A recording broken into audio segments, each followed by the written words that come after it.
Welcome back to Weather Now. A new study by University of South Florida professor Jennifer Collins found that the current way of classifying hurricanes and tropical storms, which focuses only on wind speed, actually failed to capture the true dangers associated with tropical systems.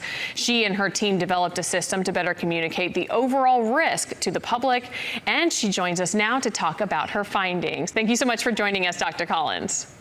Hi, thank you for having me. So I read your research. It was fascinating. Let's go ahead, though, and start off with this first question. Can you first describe the current Saffir-Simpson hurricane wind scale to someone who hasn't heard of it before, and why you think it may not be the best way to utilize it, when communicating to the public? Sure. Well, I think a lot of people have heard of the current Saffir-Simpson hurricane wind scale. They just may not be understanding exactly what the scale is.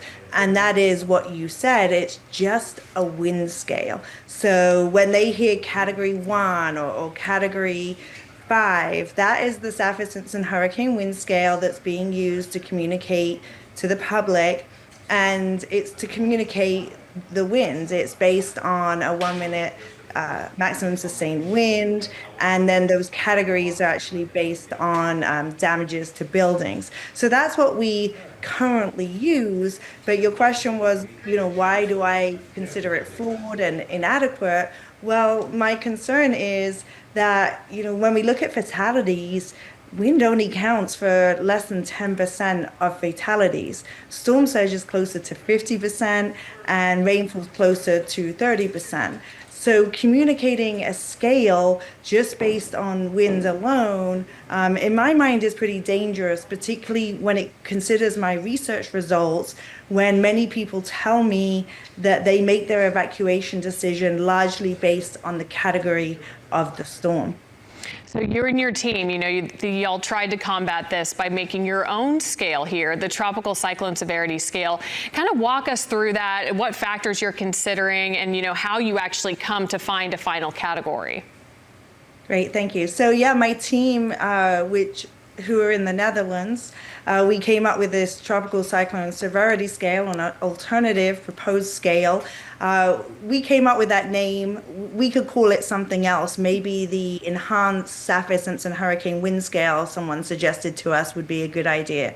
Because what it contains are 3 measures. It has the wind, just like the current scale has, but it also has storm surge and it has rainfall. So it has those 3 variables. We can give you a category for each of those variables.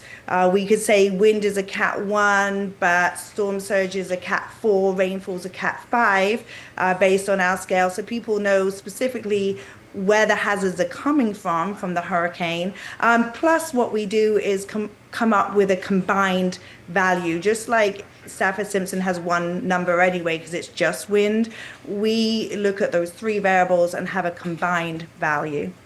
Okay, and I think I was reading too that the one that's the highest is usually, the one you end up going with, but correct me, you could actually have a 6 on the scale as well? Correct. So you're right. Typically, the final category in our scale will never be lower than that highest hazard category. So for example, the example I gave you, which was a 1 for wind, a 4 for surge, and a 5 for rainfall, that's actually an example like Florence in 2018. In that case with us, we'd have called it a category 5. But we also reserve category 6 to mean something very special. And that is when we have multiple extreme hazards. So you would either have at least 2 category 4 and 1 category 5, or 2 category 5 at least in our scale through that wind, surge, and rainfall, then we would call it a category 6. There's very few examples looking back which would rise to that level of a category 6, Ian being one of them in 22 over Florida, where it was a 4 for wind, 5 for surge, and 4 for rainfall, and that would have been a Cat 6. A few others like Michael over Florida, Irma over Cuba, Wilma over Mexico, There's a few instances. It's very different. I know there's been discussion about Cat 6 on the current scale. I actually think with the current scale, it's not needed because Cat 5 on the current scale based on wind is already telling you that's total destruction based on wind. So I don't think Cat 6 is needed on the current scale, but with our scale, it's reserved for that special meaning that there's multiple extreme hazards. Now, have you actually presented your data to the National Hurricane Center? Did you get their feedback from them? Yeah, we actually have a meeting set up in a couple of weeks with the National Hurricane Center. So we're absolutely looking forward to that next step with those discussions. Since we published our scale, our proposed scale, which was in 2021, we recently, in August, published an article that was looking at a social science piece. And this is what we wanted to do before we had that discussion with the National Hurricane Center, because the social science piece was looking at public perception of our scale and how they looked at our scale versus the Saffir-Simpson hurricane wind scale.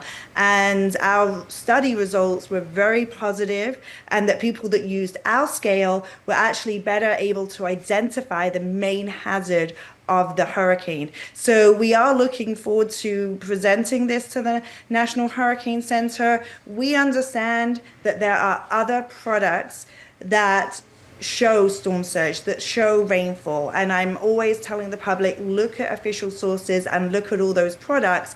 But again, this comes back to my research results that say time and time again, people are using the category to make their decision to evacuate or not. And that's why I think it's so important that we should be thinking about an enhanced Saffir-Simpson hurricane wind scale. No, for sure. And here in Houston, you are preaching to the choir as well. Thank you so much, Dr. Collins, and I can't wait to hear more on your research and also all of the discussions you are still going to have. Thank you.